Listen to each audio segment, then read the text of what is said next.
আল্লাহ পাক কোরআন শরীফে বলেছে শাহরু রমাদান আল্লাযী উনজিলা ফীহিল কুরআন। রমাদান মাস, যে মাসে আল্লাহ তিনি তার কালামুল্লাহ শরীফটাকে নাযিল করেছেন। বলুন না সুবহানাল্লাহ।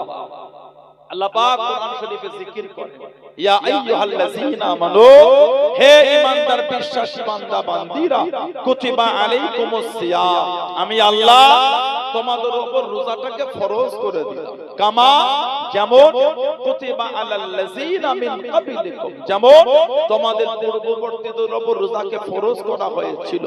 তারপরে আল্লাহ বললেন লাআল্লাকুম তাত্তাকুন, যাতে করে তোমরা যেন মুত্তাকি তাকওয়াওয়ালা পরহেজগার হয়ে যাও। বলুন না সুবহানাল্লাহ। রোজা আল্লাহ কেন দিলেন? আমাদের মধ্যে মুত্তাকি পরহেজগার ঈমানদার বানাবার জন্য আল্লাহ রোজা দিয়েছে। বলুন আলহামদুলিল্লাহ। আল্লাহ নবী সাল্লাল্লাহু আলাইহি ওয়াসাল্লাম বলেছে ইজা কানা রমাদান, যখন রমাদান শরীফ আসে, ফুতিহাত আবওয়াবুর রহমান, আল্লাহ পাক রহমতের দরওয়াজাগুলিকে আল্লাহ সব খুলে দেন। বলুন না সুবহানাল্লাহ।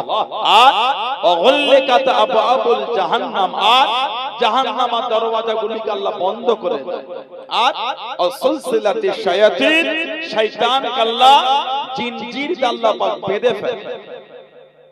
এর পরেরটাই হলো রমাদান, এটা হলো আরবি মাসের শাবান। সেই রহমতের মাসে আল্লাহ বসিয়েছে, এসে বসেছে এখানে, বসে খালেজ দিলে তওবা করে বাড়িতে যাবার চেষ্টা করে।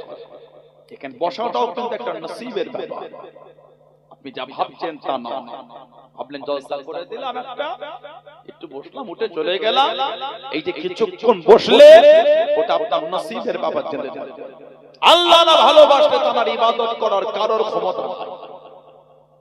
আল্লাহ পাক যদি আমাদের ভালো না বাসে, তার ইবাদত বান্দেগী করার আমাদের কোনো ক্ষমতা নাই। আমাদের কি জরুরত আছে আল্লাহর ইবাদত করব? যারা নামাজ পড়েন ভাববেন না নামাজ পড়েন না, আপনার সিজদাটা আল্লাহ নেবে না বলে মসজিদে মন টানছে না। আপনি নামাজ পড়েন না মানে এটা না আপনি পড়েন আল্লাহ আপনার মনটাকে আল্লাহর জিকির থেকে গাফেল করে দিয়েছে। আল্লাহ আপনার মন আল্লাহর ইবাদত থেকে সরিয়ে দিয়েছে। কেন? আপনি আল্লাহর দরবারে কোনো কবুল হতে পারেন। আল্লাহর দরবারে কবুল না হলে আল্লাহর ইবাদত করার আমাদের কোনো ক্ষমতা নেই। আল্লাহ পাক কোরআন শরীফ 15 পারা 14 পারা সূরা কাহফ 18 নম্বর সূরা আল্লাহ পাক জিকির করেছেন, মাইয়াহুল্লাহু ফাহুয়াল মুহতাদি, আমি আল্লাহ যাকে হেদায়েত দিই সেই হেদায়েত পায়। মানে হেদায়েতটা আল্লাহর তরফ থেকে আসে। সুবহানাল্লাহ। আল্লাহ আমাদের কাছে পরীক্ষিত হেদায়েতের নূর আল্লাহ নসিব করে দেয়। বলেন আল্লাহুম্মা আমিন। জোরে হলো না আল্লাহুম্মা আমিন। হেদায়েত আল্লাহ পাক তাকেই দেন যিনি আল্লাহর দরবার থেকে হেদায়েতটা চায়। আমরা সূরা ফাতিহাতে বলি না ইহদিনাস সিরাতাল মুস্তাকিম, আল্লাহ আমাদের সরল সহজ সিধে রাস্তার পথ ঠিক করেন। সেটা কোনটা?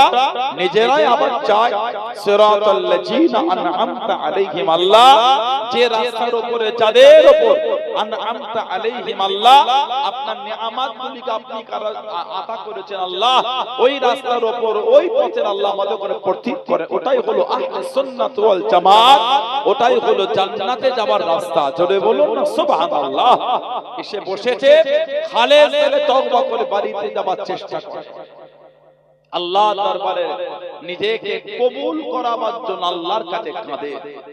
দরবারে ইলাহিতে কবুল না হলো তোমাদের জীবনের দাম হলো।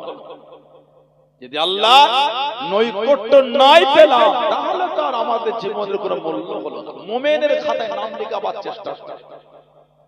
এই দ্বীন, এই ইসলাম, এই শরিয়ত এত সহজে কিন্তু প্রচার হয়। ইসলাম প্রচার করতে গিয়ে আমার হুজুরের রক্তের স্রোত বয়ে গিয়েছে। আমার হুজুরের সাহাবাদের রক্তের বন্যা বয়েছে। তারপরে দ্বীন আল্লাহ পাক আমাদের উপরে মিলিয়েছে। এত কষ্ট হয়েছে এই দ্বীনকে প্রচার করতে গিয়ে। আল্লাহ নবী সাল্লাল্লাহু আলাইহি ওয়াসাল্লামকে কাফেররা এত নোংরা নোংরা ভাষায় আক্রমণ, এত কষ্ট হুজুরকে দিয়েছে। আল্লাহ পাক আমার নবীর উপরে দ্বীন প্রচারের হুকুম দিলেন। 3 বছর ছিল গোপনে,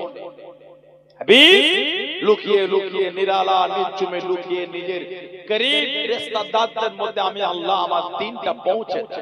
3 বছর ছিল গোপন। মক্কা শরীফে 10 বছর প্রকাশ্য দিন প্রচার হয়েছে, মদিনা শরীফে 10 বছর প্রকাশ্য দিন প্রচার হয়েছে। এই হলো আমার হুজুরের 23 বছর দিনের দাওয়াত। কিন্তু প্রথম 3 বছর ছিল হুজুরের গোপনে গোপনে দিন প্রচার। হুজুর প্রকাশ্য দিন প্রচার করতে আল্লাহ পাক নিষেধ করেছে, নিজের আত্মীয়দের মধ্যে দিনটাকে পৌঁছে দেয়। আল্লাহ নবী সাল্লাল্লাহু আলাইহি ওয়াসাল্লাম যখন প্রকাশ্য দিনের প্রচার শুরু করলেন, বেদিন বেঈমান মুশরিক কাফের জাহান্নামীগুলি বসে আমার হুজুরের বিরুদ্ধাচরণ শুরু করে। হুজুরের বিরোধিতা, হুজুরকে সব সময় গান করতেন হুজুরের চাচা আবু তালেব, শেরে খোদা মাওলা আলী রাদিয়াল্লাহু আনহুর আব্বা ছিলেন। আবু তালেব উনি আমার হুজুরকে সব সময় গান করে রাখতেন। হুজুরের দাদুজান চলে যাওয়ার পরে হুজুরের দাদুর নাম হযরতে আব্দুল মুত্তালিব। হুজুরের দাদু হযরতে আব্দুল মুত্তালিব জানাক আল্লাহ কাবা শরীফের প্রধান মুতাওয়াল্লি করেছিলেন। জোরে বল, আলকে জোরে বলা গেল না। 570 খ্রিস্টাব্দে কাবা শরীফ ভাঙার জন্য এসেছিল না আবরাহা। 570 এ আল্লাহ পাকের কাবা ভাঙবে, ওর নাম ছিল আবরাহা। ইয়েমেনের রাজধানীর নাম হলো সানা। ইয়েমেনের রাজধানীর নাম হলো সানা। এই সানা নামক রাজধানীতে 525 খ্রিস্টাব্দে এই আবরাহা বাদশা একটা গির্জা তৈরি করেছে, করে হুকুম ছড়িয়ে দিল আর কাবা শরীফের দিকে ফিরে ইবাদত হবে না, এবার এই গির্জার দিকে ফিরে ইবাদত হবে। এতে তৎকালীন আরবের লোকেরা ক্ষিপ্ত হয়ে গিয়ে ওই গির্জাটায় আগুন ধরিয়ে দিয়েছে। আর একটা বর্ণনা মল মূত্র ত্যাগ করে ওই গির্জায় ফেলে দিয়েছে। এতে আবরাহা বাদশা ক্ষিপ্ত হয়ে গেল। 525 খ্রিস্টাব্দে দল দল কাফেলা রেডি করে 570 খ্রিস্টাব্দে 60,000 সৈন্য আর 13টা হাতি নিয়ে কাফেলা বার হয়ে গেল আল্লাহর কাবা শরীফটা ভাঙবে বলে। নাউজুবিল্লাহ বলে আল্লাহর কাবা ভাঙবে কে? আবরাহা 60,000 সৈন্য জোগাড় করেছে আর 13টা হাতি। আল্লাহ পাক কোরআন শরীফে একটা সূরা দিলেন, সূরা ফিল। সূরা ফিল, আলাম তারা কাইফা ফাআল রাব্বুকা বিআসহাবিল ফিল। এটা হলো সূরা ফিল। আল্লাহ পাক এই 60,000 সৈন্য আর 13টা হাতিকে আল্লাহ পাক নির্মূল করার জন্য আল্লাহ পাক পাঠিয়েছিলেন তয়রন আবাবিল। তয়রন মানে হলো পাখি, আর আবাবিল শব্দের অর্থ হলো ঝাঁকে ঝাঁকে দলদল। তয়রন আবাবিল, ঝাঁকে ঝাঁকে আল্লাহ পাখি পাঠিয়েছিলেন। প্রত্যেকটা পাখি 3টে করে পাথর বহন করেছে, একটা পাথর মুখে আর 2টি পাথর 2টি পায়ে। আর একটা বর্ণনা একটা পাথর মুখে আর 2টি পাথর 2টি ডানার নিচে। পাথরের সাইজটা ছিল ঠিক বুটের মতো, ঘুগনি রান্না হয় মটর বুটের মতো। আর কোন বর্ণনায় পাথর, কোন বর্ণনায় পুরা মাটি। ওই পাখিগুলি উড়ে উড়ে উড়ে উড়ে এসে ওই উপর থেকে আবরাহা বাহিনীর উপর ফেলে দেয়। ওই ছোট্ট ছোট্ট পাথর উপর থেকে যার শরীরে যেইখানটায় পড়েছে ওখান থেকে হাড় আর গোশত ভেঙে পুরো জমিনে নামিয়েছে। জোরে বল, আর কে জোরে বলা গেল না। কাবা শরীফের বাইরে কাফেলা চলে গেল।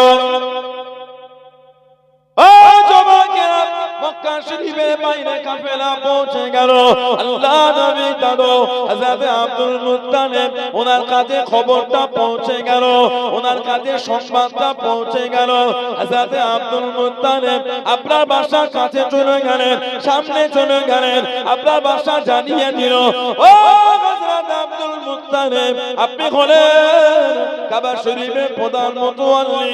কাবাটাকে ভেঙে দেবো, কারণ কোনো ক্ষতি করব না, কারণ কোনো নুকসান করব না।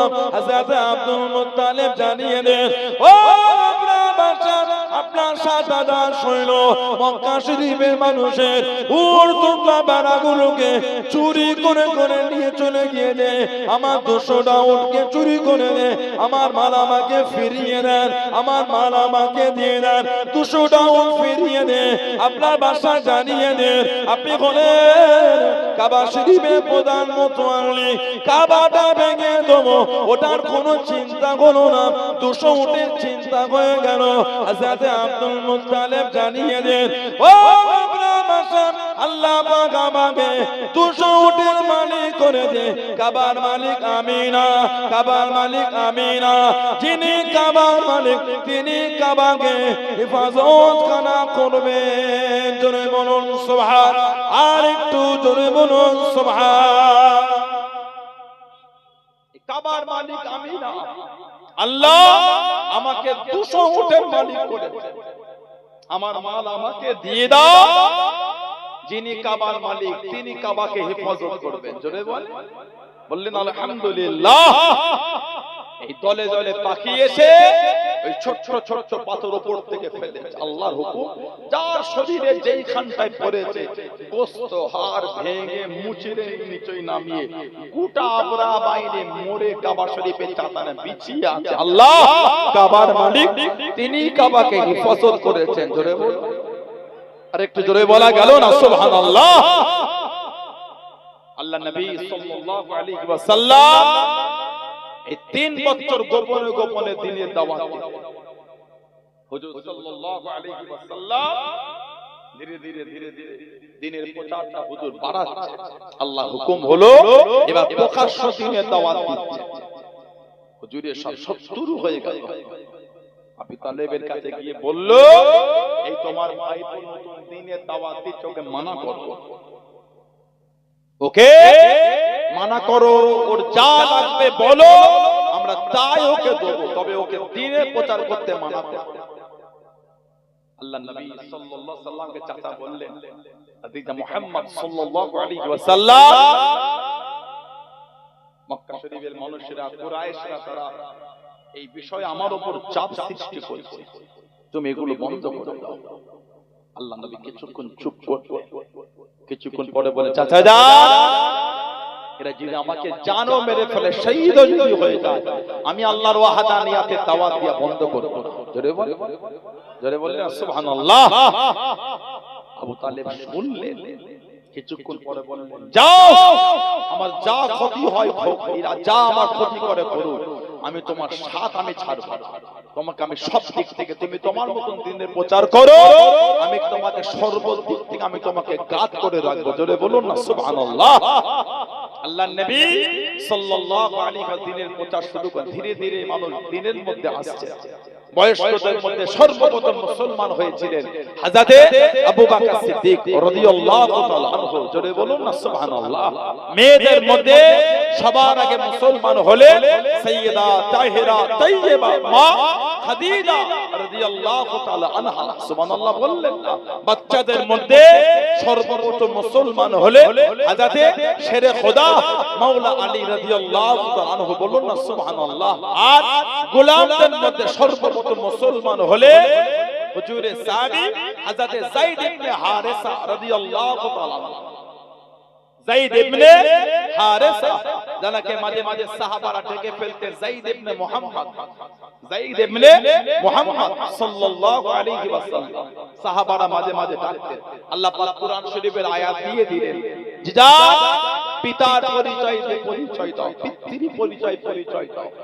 সেদিন থেকে সাহাবারা ওনাকে যায়েদ ইবনে মুহাম্মদ ডাকা বন্ধ করে যায়েদ ইবনে হারেসা ডাকা শুরু করলেন।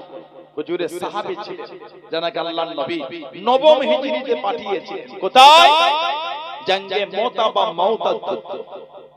জঙ্গে মুতা বা মাউতার যুদ্ধ অষ্টম হিজরিতে হুজুর, অষ্টম হিজরি। হেরাকেল বাদশা রোমকদের বিরুদ্ধে এক নম্বরে হুজুর ঝান্ডা তোলার দায়িত্ব দিলেন যায়েদ ইবনে হারেসা রাদিয়াল্লাহু তাআলা। উনি যখন শহীদ হয়ে গেলেন, হুজুর ওনার বাড়িতে গিয়ে ওনার বাচ্চা মেয়েটাকে হুজুর জড়িয়ে ধরে হুজুর কেঁদেছিলেন। আল্লাহ নবী সাহাবারা বলে, হুজুর আপনি এত কাঁদেন, আপনি এত কাঁদলেন যায়েদ ইবনে হারেসার জন্য? হুজুর কাঁদছেন আর বলছেন, ভালোবাসা মানুষের জন্য আমি নবী, আমার চোখে পানিটা গড়িয়ে যায়। বলুন না সুবহানাল্লাহ। আমি নবী আমার যায়েদকে বড় ভালোবাসতাম। অষ্টম হিজরিতে হুজুর পাঠালেন, যে অষ্টম হিজরিতে তিনজন হুজুরের দরবারে দল বেঁধে এসে মুসলমান হয়েছে। এক নম্বর হযরত খালিদ বিন ওয়ালিদ রাদিয়াল্লাহু তাআলা, হযরত খালিদ বিন ওয়ালিদ রাদিয়াল্লাহু তাআলা। একটা কিতাব আছে আল্লামা হাফেজ ইবনে কাসির রাহমাতুল্লাহ লিখেছে, আল বিদায়া ওয়ান নিহায়া। আল বিদায়া ওয়ান নিহায়া আল্লামা হাফেজ ইবনে কাসির রাহমাতুল্লাহ লিখেছে।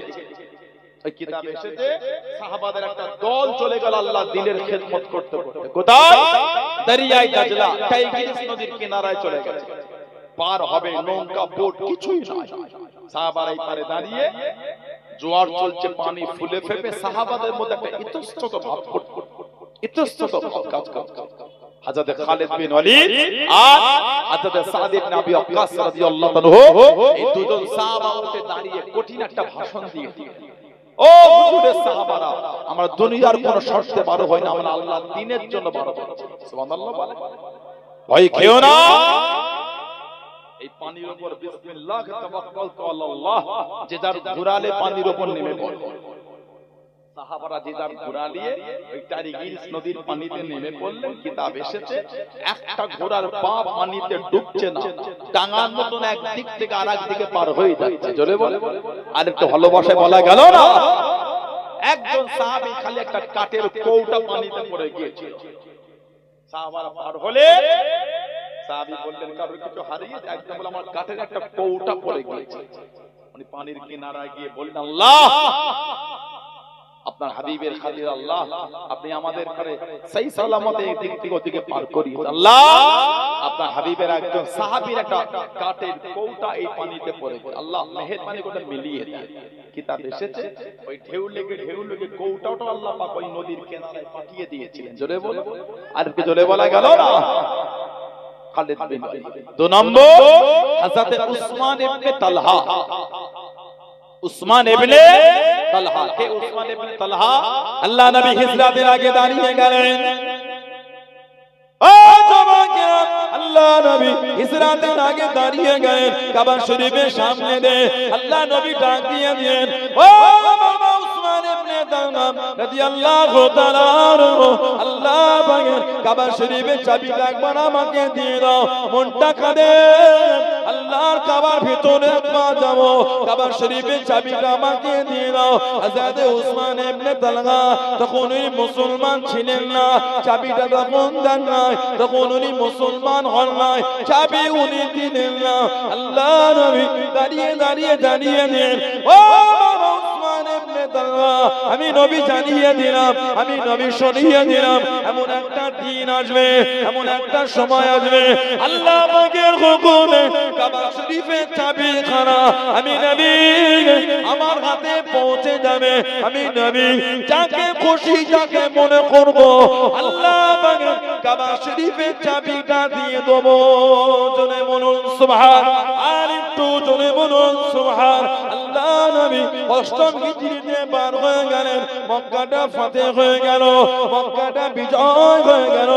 আল্লাহ নবী কাবা শরীফের কাছে দিয়ে দাঁড়িয়ে গেলেন, কাবা শরীফের সামনে দাঁড়িয়ে গিয়ে আল্লাহ নবী ডাক দিয়ে দিলেন, ও বাবা উসমান ইবনে তালহা, কাবা শরীফের চাবিটা আমাকে দাও।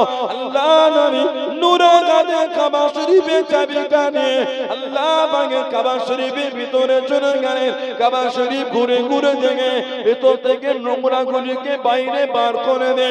আল্লাহ নবী বাইরে এসে দাঁড়িয়ে গিয়ে আল্লাহ নবী ডাক দিয়ে দিলেন, ও বাবা উসমান ইবনে তালহা, সেদিনের কথা কি মনে পড়ে? সেদিনের কথা কি স্মরণে আসে? আমি নবী জানিয়েছিলাম, আমি নবী তোমায় বলে দিয়েছিলাম, এমন একটা দিন আসবে, এমন একটা সময় আসবে, আল্লাহ রাব্বুল আলামিন কাবা শরীফের চাবিখানা আমি নবী আমার হাতে পৌঁছে দেবে। আল্লাহর কাবার চাবিটা আমি নবী আমার হাতে।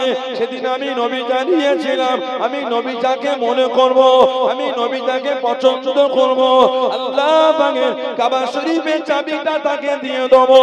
ও উসমান ইবনে তালহা, আমি নবী আল্লাহ পাকের কাবা শরীফের চাবিখানা অন্য কারো হাতে না, তোমার হাতেই দিয়ে দিলাম। জোরে বলুন সুবহান, আর একটু জোরে বলুন সুবহান।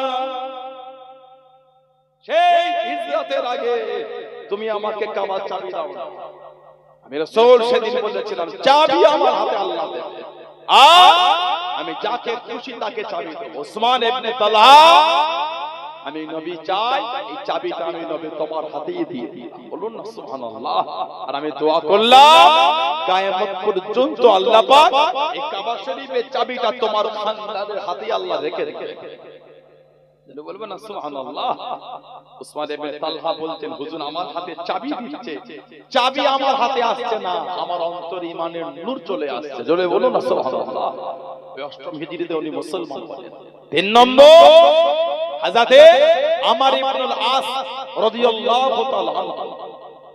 হযরতে আমর ইবনুল আস রাদিয়াল্লাহু তাআলা আনহু জানাকে ওমর ফারুকের জামানায় 14 হিজরি মিশর ফতেহ হলো, উনি মিশরের গভর্নর বানিয়ে দিলেন। হযরতে আমর ইবনুল আস রাদিয়াল্লাহু আনহু এই 3 জন 8ম হিজরিতে গেছেন। 8ম হিজরিতে হুজুর পাঠালেন জঙ্গে মুতা বা মাউতা যুদ্ধ। 1 নম্বরে হুজুর ঝান্ডা দিলেন যায়েদ ইবনে হারেসা। উনি ওনার আব্বা আম্মার সাথে কাফেলায় বার হলেন, রাস্তায় কাফেলাটা লুট হয়ে গেল। কাফেলা লুট হয়ে গেল। হযরত যায়েদ ইবনে হারেসা তখন বয়সটা ছিল কম বেশি 8 বছর। ওনাকে নিয়ে মক্কা শরীফে একটা মেলা হতো, মক্কা শরীফের মেলা, কাজের মেলা। ওই মেলা থেকে বিক্রি করে, আগে মানুষ বিক্রি হতো, আগে মানুষ বিক্রি হতো, এখন প্রকাশ্য না হলো গোপনও হয়। এখন মানুষ বিক্রি প্রকাশ্য না হলো কি গোপনও বিক্রি হয়। এই কদিন আগে একটা ফাইল পাবলিশ হলো, এফএস10 ফাইল বলে, যুবক ভাইগুলো জানে, এডুকেটেড ভাইরা জানে।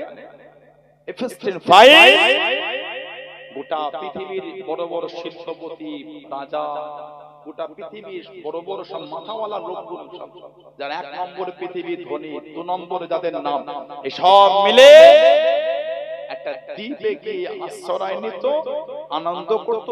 ইসরায়েলের দাম্পত্য ওই দ্বীপটা কিনেছে। এমনকি ডোনাল্ড ট্রাম্পের মতন লোক, এমনকি গোটা পৃথিবীর বর্তমান যে ধনী নাম ইলন মাস্ক, তার মতন লোক ওখানে গিয়ে বাচ্চা বাচ্চা মেয়েদের উপর জুলুম করেছে। সব একটা একটা করে ফটো ভিডিও পর্যন্ত ভাইরাল হচ্ছে। এফএস10 ফাইল যে নোংরামি ওর মধ্যে আছে ওগুলো মুখে বলার মতো না। 3 থেকে 9 বছরের মেয়েগুলোকে নিয়ে গিয়ে তাদের সাথে শারীরিক সম্পর্ক করতে, বলুন না নাউযুবিল্লাহ, বললেন আস্তাগফিরুল্লাহ। কয়েকটা ওই সমস্ত ফাইলের মধ্যে সামান্য 50,000 না কত হাজার মাত্র পাবলিশড হয়েছে, তাতে গোটা পৃথিবী হই হই শুরু হয়ে গেছে। এই সামান্য পাবলিশ হলে যদি এই হয়, সম্পূর্ণ হলে তার আরো কত কঠিন জিনিস ওর মধ্যে আছে। আমেরিকার একটা আদালত এগুলিকে পাবলিশ করছে, আমেরিকা এফএস10 ফাইল, মুখে বলার মতো না। এই 3 থেকে 9 বছরের বাচ্চাগুলোর সঙ্গে জুলুম করেছে, তাদের এই গলা থেকে নাভি পর্যন্ত পুরো বুকটাকে চিরে ফেলেছে, চিরে ভেতর থেকে এই আপনার নাড়ি ভুঁড়ি কলিজা সব বার করে পুড়িয়ে পুড়িয়ে খেয়েছে। আস্তাগফিরুল্লাহ বললেন না? ওহ, এফএস10 ফাইলের যে পুরো তথ্যটা আপনি শুনেন, আপনি পাগল হয়ে যাবেন। বাচ্চা বাচ্চা মেয়েগুলোর এই শরীরটাকে কেটে এই গোশতগুলোকে পুড়িয়ে পুড়িয়ে খেয়েছে ওরা। 13 বছর, 12 বছর, 14 বছর, এত অল্প বয়সের মেয়েগুলোকে নিয়ে গিয়ে তাদের সঙ্গে শারীরিক সম্পর্ক করেছে। পেটে বাচ্চা এসে 2 মাস, 3 মাস, 4 মাসের বাচ্চাগুলোকে ওয়াশ করে বার করে ওগুলোকে স্যুপ তৈরি করে ওগুলোকে রান্না করে খেয়েছে। বলেন না নাউযুবিল্লাহ, কত জঘন্য চিন্তা তৈরি, চিন্তা করে। গোটা পৃথিবী যখন উত্তাল হয়ে গেছে, আন্দোলন করে হাজার হাজার বাচ্চাগুলোকে শহীদ করে দিয়েছে।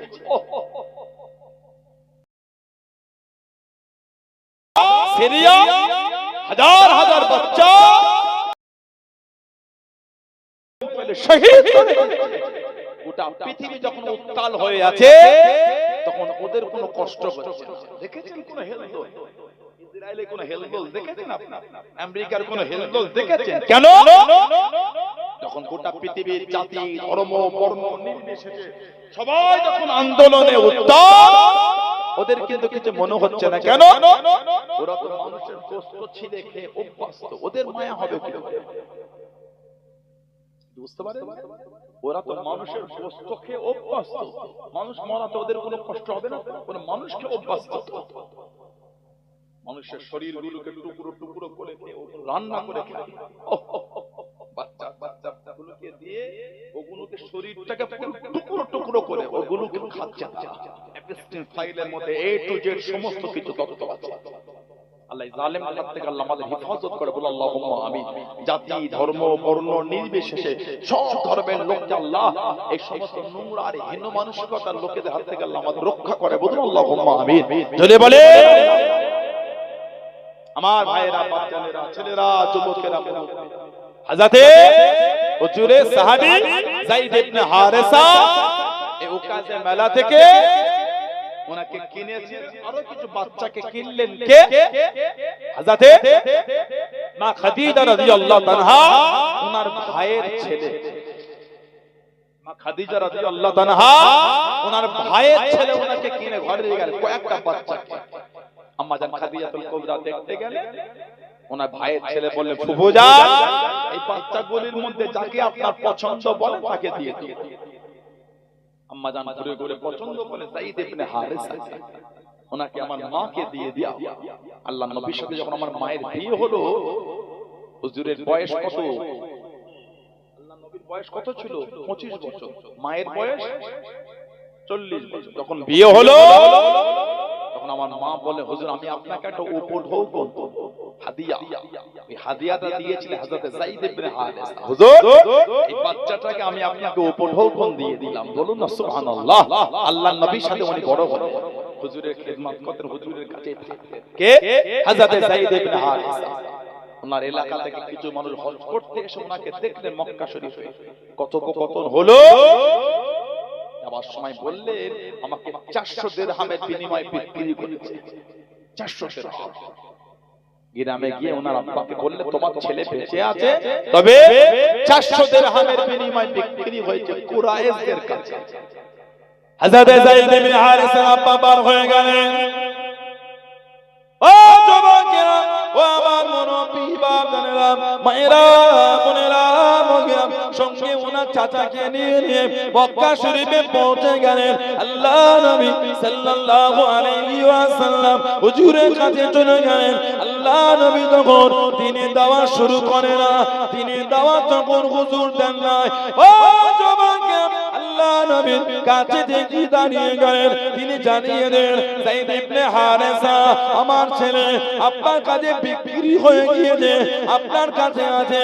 আমি জানি, আমরা জানি কুরাইশরা মানুষের উপকার করে, মানুষের কোনো ক্ষতি করে না। হযরত আব্দুল মুত্তালিবের আওলাদ আপনি, আমার ছেলেকে আমার কাছে ফিরিয়ে দেন, আমার সন্তানকে আমার হাতে ফিরিয়ে দেন। 400 দিরহাম এনেছি মুক্তিপণ হিসাবে। আল্লাহ নবী জানিয়ে দেন, আল্লাহ নবী শুনিয়ে দেন, আমি আপনার টাকা নেব না, আমার কোনো টাকা লাগবে না। আমি যায়েদ ইবনে হারেসাকে ডেকে দিচ্ছি, সে যদি যেতে যায় আপনি তাকে নিয়ে চলে যান, আমার কোনো দুঃখ নাই। যায়েদ ইবনে হারেসা যদি না যেতে যান আপনি তাকে নিয়ে যেতে পারবেন না। ও যুবকেরা, হযরত যায়েদ ইবনে হারেসা আল্লাহ নবী ডাক দিয়ে দেন, আল্লাহ নবীর কাছে দাঁড়িয়ে গেলেন। ও বাবা জান, এটাকে তুমি চেনো? আমি এনাকে চিনি, ইনি আমার আব্বা জান। তুমি কি এনাকে চেনো? হ্যাঁ আমি এনাকে চিনি, ইনি আমার চাচা জান। তুমি কি ওনাদের সঙ্গে যাবে? হযরত যায়েদ জানিয়ে দেন, ও হযরত মুহাম্মদ সাল্লাল্লাহু আলাইহি ওয়াসাল্লাম আমি ওনাদের সাথে যাব না, আমি যায়েদ আপনার কাছে থাকতে চাই। জোরে বলুন সুবহান, আর একটু জোরে বলুন সুবহান। হযরত মুহাম্মদ, আমি আমার আব্বা আমার চাচার সঙ্গে যেতে রাজি না, আমি আপনার কাছে থাকতে চাই। আল্লাহর নবী এত খুশি হয়ে গেলেন, এই হাতটাকে ধরে টেনে টেনে কাবা শরীফের চাতানে নিয়ে গেলেন।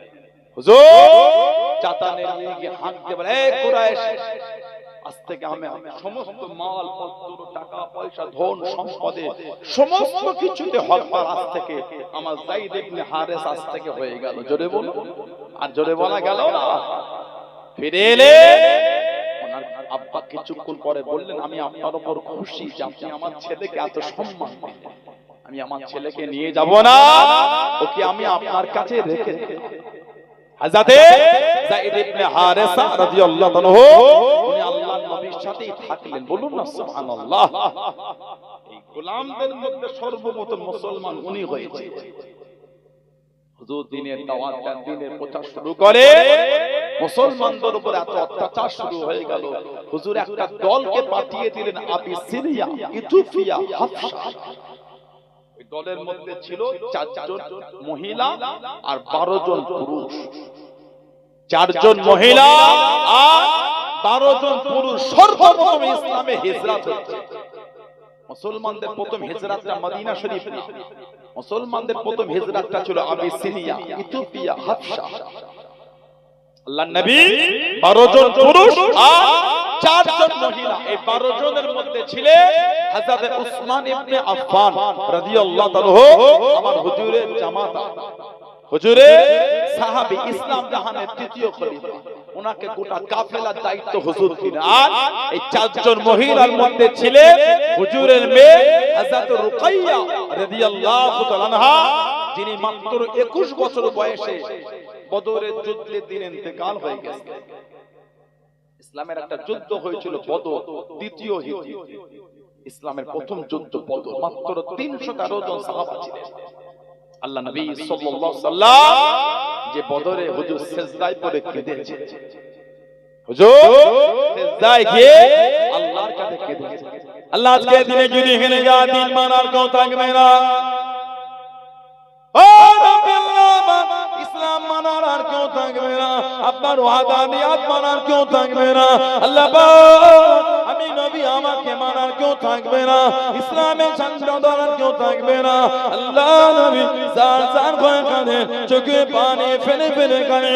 ও জওয়ানকে আল্লাহ নবীর কাছে দেখি দাঁড়িয়ে গেলেন, আল্লাহ নবীর পাশে দেখি দাঁড়িয়ে গেলেন আল্লাহ রাসূল সাহাবী হযরত আব্দুর রহমান ইবনে আওফ রাদিয়াল্লাহু তাআলা আনহু। আল্লাহ নবীর কাছে দেখি দাঁড়িয়ে গেলেন কে? আব্দুর রহমান ইবনে আওফ, যিনি হলেন সাহাবাদের মধ্যে সবথেকে ধনী। ওনার মতন ধনী মানুষ কেউ ছিল না, ওনার মতন ধনী সাহাবী কেউ ছিলেন না। আল্লাহ নবীর কাছে দেখি দাঁড়িয়ে গেলেন, মাথা থেকে পা পর্যন্ত 31 জায়গাতে তীরা তলোয়ারের আঘাত হয়ে গেল, রক্তখানা টপকে টপকে পড়ে। আল্লাহ নবীর কাছে দেখি দাঁড়িয়ে গেলেন, ইয়া রাসূলুল্লাহ হাবিবাল্লাহ, ইয়া রাসূলুল্লাহ হাবিবাল্লাহ। আল্লাহ হুজুর বিয়াদবি মাফ করুন, গুস্তাখিটা ক্ষমা করুন। হুজুর আপনি আর কাঁদবেন না, সিজদা থেকে মাথাটা উঠিয়ে নেন, সিজদা থেকে মাথাটা উঠিয়ে নেন। আমি আব্দুর রহমান ইবনে আওফ জানিয়ে দিলাম, শরীরের মধ্যে 1 ফোঁটা রক্ত থাকা পর্যন্ত এই জমিন আপনাকে একা রেখে যাব না। জোরে বলুন সুবহান, আর একটু জোরে বলুন সুবহান।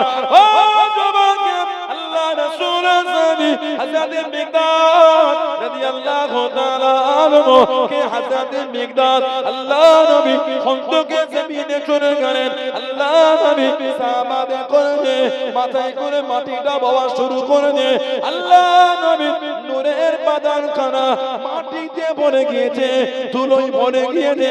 এত খোদা লেগেছে নবীকে, আল্লাহ নবী নূরের পেট মোবারকে 2টো পাথর বেঁধে ঝুলিয়ে দিয়েছে। আল্লাহ নবী খোদায় কাতর হয়ে গেলেন। হযরত মিকদাদ কাঁদতে কাঁদতে বাড়িতে চলে গিয়ে ছোট্ট পাত্রতে দুধ নিয়ে আল্লাহ নবীর কাছে হাজির হয়ে গেলেন। আসসালামু আলাইকা ইয়া রাসূলুল্লাহ হাবিবাল্লাহ। আল্লাহ পাকের নবী সাল্লাল্লাহু আলাইহি ওয়াসাল্লাম, হুজুর আপনি একটু দুধ পান করে নেন, হুজুর আপনার কষ্ট সহ্য করতে পারি না।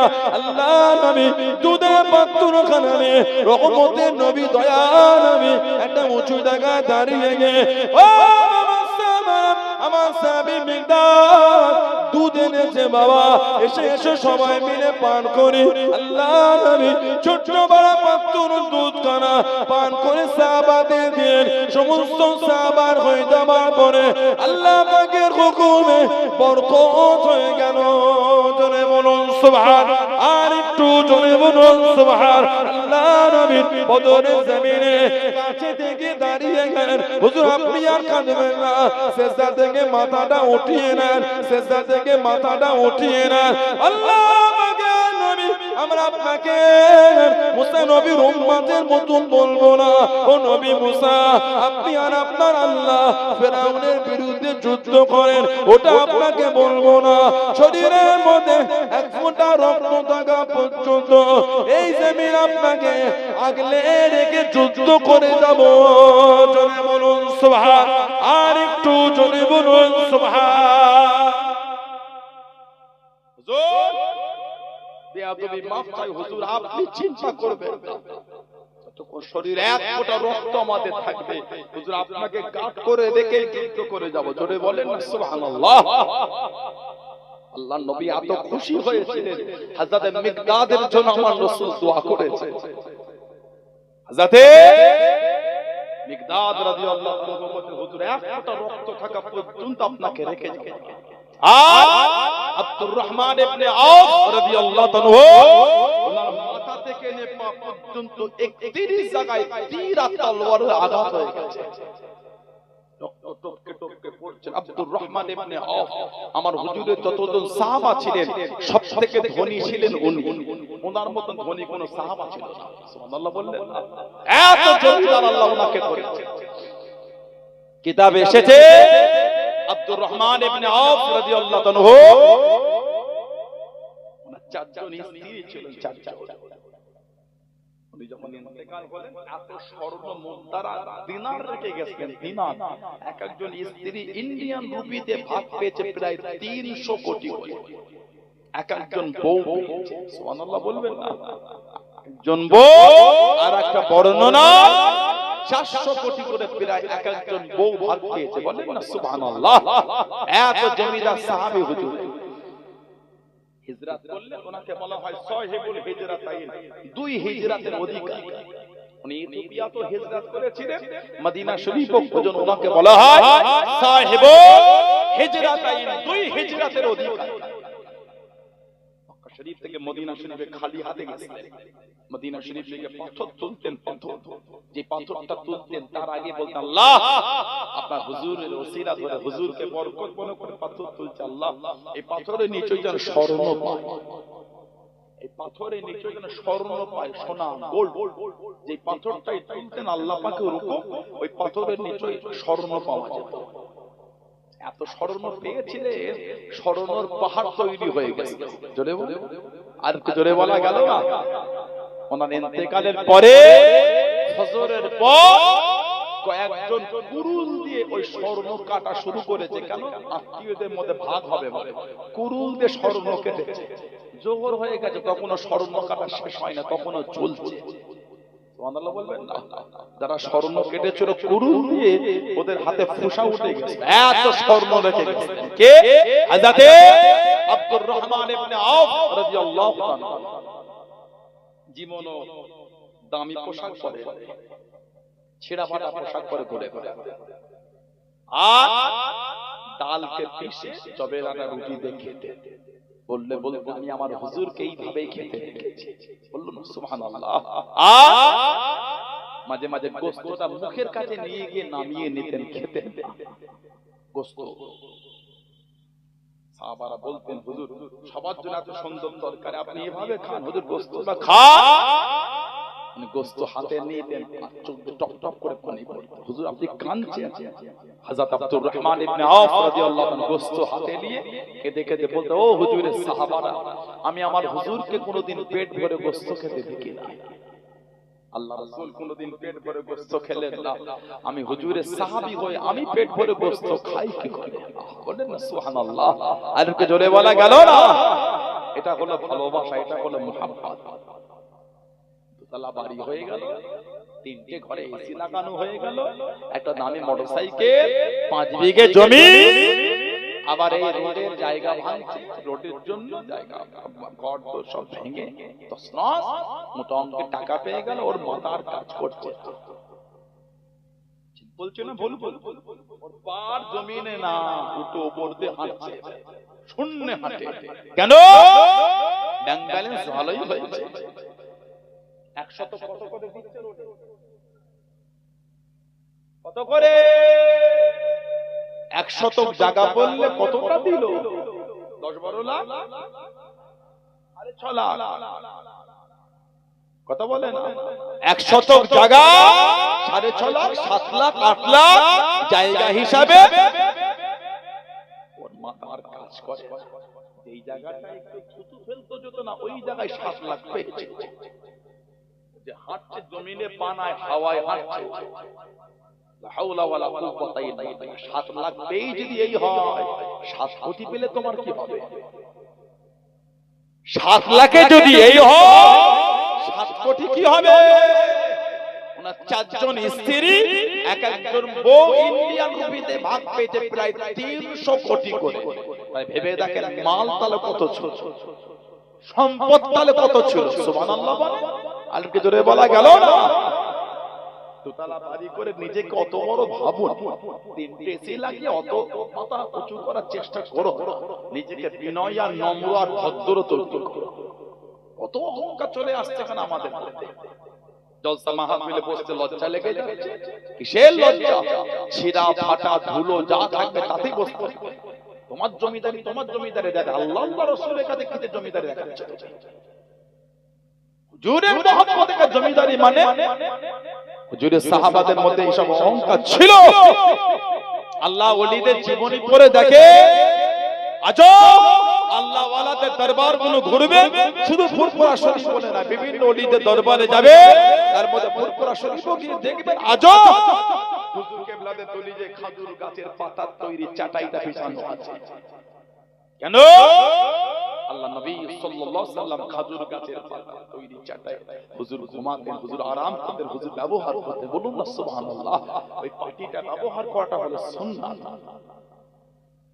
টাকা হয়ে গেছে, মাথা কাজ করছে না, ইসলামের বিধান, শরীয়তের বিধান, বুড়ো আঙুল দিয়ে তুমি মুখ করে চলে যাচ্ছ। থামো, জানবে আল্লাহর দরবারে দিতেও সময় লাগে না, নিতেও লাগে না। আল্লাহর দরবারে দিতেও সময় লাগে না, নিতেও লাগে না। ভালো হয়। কত অহংকার হয়ে যাচ্ছে কেন আমাদের? কত হিমাগতি, এগুলো আমাদের উচিত। আল্লাহ নবী সাল্লাল্লাহু আলাইহি ওয়াসাল্লাম সাহাবীদের জীবনী হযরত আব্দুর রহমান ইবনে আওফ রাদিয়াল্লাহু আনহু ডাল পিষে রুটি দিয়ে খেতেন আর বলতেন আল্লাহর নবীকে আমি এইভাবেই খেতে দেখেছি। বলুন না সুবহানাল্লাহ। কি অহংকার, কি হিমাগতি, কি নাউজুবিল্লাহ। কিছুই সাহাবাদের মধ্যে ছিল না। আমাদের মধ্যে কোথা থেকে চলে এলো? কোথা থেকে আমাদের মধ্যে প্রবেশ করলো? মসজিদে যেতে গেলে আমাদের গায়ে জ্বর হয়ে যাচ্ছে। আল্লাহর নৈকট্য পাবো কি করে আমি? নামাজ নাই, তাসবিহ নাই, জিকির নাই, ইবাদত নাই, বান্দেগি নাই, ভদ্র নাই, নম্র নাই, সভ্য নাই, কথার মধ্যে মাধুর্যতা নাই। আল্লাহর নৈকট্য হবে কোথা থেকে? ভাষা বললে একটা লোকের মন কষ্ট লেগে যাচ্ছে। কেমন ভাষা বললেন? 5 জন দুঃখ পেল। আল্লাহর নবী ইহুদি মুশরিকদের করো হুজুর কোনদিন কর্কট ভাষায় কথা বলতেন, আল্লাহর নবী ভালোবাসা দিয়েই কথা বলতেন। এটা আমার হুজুরের আদর্শ। জোরে বলুন না সুবহানাল্লাহ। আর কি জোরে বলা গেল না? এত কষ্ট দিনের জন্য আমার হুজুর করেছে, সাহাবারা করেছে। হুজুরের সাহাবী হযরত খাব্বাব রাদিয়াল্লাহু আনহু, সাহাবাদের একটা একটা জীবনী শুনলে পাগল হয়ে যাবে। হযরত খাব্বাব রাদিয়াল্লাহু আনহু জানার কোমরে গোশত ছিল না, গর্ত ছিল, গর্ত। উনি ইহুদি মহিলার খাদেম। মুসলমান হলে মরুভূমিতে শুইয়ে দিয়ে লোহা গরম করে ওনার কোমরে দিয়ে দিয়া কিতাব এসেছে কোমরের গোশতগুলি গলে গলে পানি হয়ে চলে গেছে। হযরত ওমর বড় জিজ্ঞাসা করা করলেন, ও যুবকেরা, ও আমার মুরব্বি বাপদাদারা, মায়েরা, বোনেরা, হযরত ওমর রাদিয়াল্লাহু তাআলা আনহু হুজুর আমার জিজ্ঞাসা করা করলেন, ও হযরত খাব্বাব রাদিয়াল্লাহু তাআলা আনহু, কোমরে গোশত নাই, কোমরে গর্ত গর্ত হয়ে গিয়েছে, কোমরে কেন গোশত নাই? হযরত খাব্বাব চোখ ভরা পানি নিয়ে কেঁদে কেঁদে জানিয়ে দেন, কেঁদে কেঁদে শুনিয়ে দেন, ও খলিফাতুল মুসলিমিন হযরত ওমর রাদিয়াল্লাহু তাআলা আনহু হুজুর বিয়াদবি মাফ করুন, আমি খাব্বাব যখন মুসলমান হয়ে গিয়েছিলাম, আমি খাব্বাব যখন কলেমা শরীফ পড়ে নিয়েছিলাম, আমি খাব্বাব মরুভূমিতে শুইয়ে দিয়ে গরম মানুষদের শুইয়ে দিয়ে লুহা গরম করে আমার কোমরে দিয়ে দিয়েছিল। আমি খাব্বাব কোমরের গোশতগুলি গলে গলে গলে গলে পানি হয়ে চলে গিয়েছে। আমি খাব্বাবের অন্তর থেকে ঈমানের কলেমা মুছতে পারে নাই। জোরে বলুন সুবহান, আর একটু জোরে বলুন সুবহান। কোমরের গোশত পানি হয়ে চলে গিয়েছে, আমার অন্তর থেকে ঈমানের নূর ওরা মুছতে পারে। জোরে বলুন আলহামদুলিল্লাহ। সেই সাহাবাদের জীবনী বলে, সেই সাহাবাদের মহব্বত আর ভালোবাসাটা দেখে। হুজুরের দরবারে একজন সাহাবী এলে, হুজুরকে সালাম দিলে, হুজুর জবাব দিয়েছেন, কিন্তু হুজুরের মুখটা একটু শুকিয়ে আছে। সাহাবী ভালোবাসা দিয়ে বললেন, হুজুর বিয়াদবি মাফ চাই, হুজুর আপনার কি মনে কোনো দুঃখ? হুজুর বললেন, সাহাবী আজ কদিন আমার খাওয়া হয় না। আল্লাহর নবী বলেছে কদিন আমার খাওয়া হয় না, শুকর অবস্থায়। সাহাবী কাঁদতে কাঁদতে বার হয়ে ঘরে চলে চলে খুঁজলে খাবার কিছু পেলেন না, আশপাশ বাড়ি ঘাট পেলেন না, উনি মদিনা শরীফের রাস্তায় বার হয়ে খুঁজছেন একটা গাছ কোথা পাবো, হুজুরের জন্য কিছু জোগাড় করতে। খুঁজে খুঁজে খুঁজে খুঁজে কিছু না পেয়ে ইহুদির খাজুরের বাগানে ঢুকে। ইহুদি, তোমার বাগানে কিছু কাজ পাওয়া যাবে? ইহুদি বলে, এই গরম রৌদ্রে কি কাজ করবে? এই গরম রৌদ্রে কি কাজ করবে? তবে আমার বাগানে একটা কুয়া আছে, কুয়া এই গরম রৌদ্রের তাপে কুয়ার পানিটা অনেক নিচে নেমে গিয়েছে, তুমি পারবে ওই কুয়াতে এক বালতি নামিয়ে রশি টেনে পানি তুলতে? এক বালতি পানি তুললে একটা খেজুর তোমাকে দেব। সাহাবী বলছে, আমি তাতে রাজি আছি। বলুন না সুবহানাল্লাহ। ওই গরম রৌদ্রে সাহাবী কুয়ার মধ্যে বালতিটা নামিয়ে রশি টেনে এক বালতি পানি তুলে একটা খায়। সাহাবী নিজের চাদরটা বিছিয়ে ওই চাদরের রুমালে খাজুর জোর করে, আবার এক বালতি পানি, আবার একটা খাজুর, আবার এক বালতি পানি, আবার একটা খাজুর। বেশ কিছুটা হলো, সাহাবী এতে হয়তো হুজুরের পেটটা ভরবে, আরো কিছুক্ষণ তুলে বেশ কিছুটা খাজুর হয়েছে, ওটাকে নিয়ে আল্লাহ নবী সাল্লাল্লাহু আলাইহি ওয়াসাল্লামের কাছে চলে গেলেন, সালাম দিলেন। হুজুর জবাব দিলেন। হুজুর বলে, কি ব্যাপার, তোমার শরীর ঘেমে লেগে গিয়েছে, হাতে ফোঁটা উঠে গেছে কেন? বাবা ইয়া রাসূলুল্লাহ, হুজুর আপনার কদিন খাওয়া হয় না, হুজুর আমার সহ্য হয়। হুজুর আমি আপনার জন্য বালতিটা কুয়োর মধ্যে নামিয়ে রশি টেনে পানি তুলেছি, এক বালতি পানি তুলেছি, একটা খেজুর দিয়েছি। ইয়া রাসূলুল্লাহ, হুজুর আমি আপনার জন্য এত বালতি পানি তুলে এই খেজুরটা হুজুর আমি আপনার জন্য নিয়ে এসেছি। জোরে বলুন না, আর কে জোরে বলা গেল না? এটা হলো সাহাবাদের হুজুরের মহব্বত, এটা হলো সাহাবাদের হুজুরের প্রেম। আমার আপনার ভালোবাসা কোথায় চলে যায়? দিনের প্রতি ভালোবাসা নাই, দিনের প্রতি মহব্বত নাই, টান নাই। মদের আড্ডা, তাসের আড্ডা, জুয়ার আড্ডা, সাতটার আড্ডা, লটারির আড্ডা, সুদের আড্ডা। মুসলমান আমাদের সমাজের কিছু কিছু ছেলে জীবনটা ধ্বংস করে ফেলেছে। ঠিক বলছি না ভুল বলছি? লা হাওলা ওয়ালা কুওয়াতা ইল্লা বিল্লাহ। মসজিদে গিয়ে দেখবেন, মসজিদের বাইরে মক্তব মাদ্রাসায় গিয়ে দেখবেন ওই খাটিয়াটা লোহার আংটা করে ঝুলছে। আপনাদের এলাকায় না মসজিদের বাইরে খাটিয়া কোন জায়গায় ঝুলে, কোন জায়গায় এক কোণে রাখা থাকে। আহা, গিয়ে দেখবে, আজকে গিয়ে দেখবেন ওই খাটিয়াটাই ঝুল হয়ে গেছে। ওহ, খাটিয়াটা ঝুল হয়ে গেছে। ঝুল বোঝেন আপনারা কেন হলো বলেন? অনেক কি ব্যবহার হয়নি, মানে এলাকায় ইন্তেকাল হয়। আল্লাহ আমাদের প্রত্যেকের হায়াত দান করুন, আল্লাহুম্মা আমিন বলেন। আল্লাহুম্মা আমাদের প্রত্যেকের আব্বা আম্মা বংশে মাই মুরব্বির আহলিয়া আল আওলাদের আল্লাহ হায়াত দান করুন, আল্লাহুম্মা আমিন। আপনি জানেন ওই খাটিয়াটা যার জন্য নামিয়ে ঝুলটা ঝাড়া হবে, ওটা আপনিও হতে পারেন, ওটা আমিও হতে পারি। যার জন্য খাটিয়া নেমে ঝুলটা পরিষ্কার হয়ে সাদা কাফন পরে যাকে ওই খাটিয়ায় শোয়াবে, ওটা আপনিও হতে পারেন, আমিও হতে পারি। না ঠিক বলছি? এত হিমাগতি হয়ে গেল কেন? আমাদের বাড়ির ছেলেগুলো মদের আড্ডায় বসে আছে, এগুলো জবানে বলার মতো না। কাকে বলবেন এই দুঃখের কথা আপনি?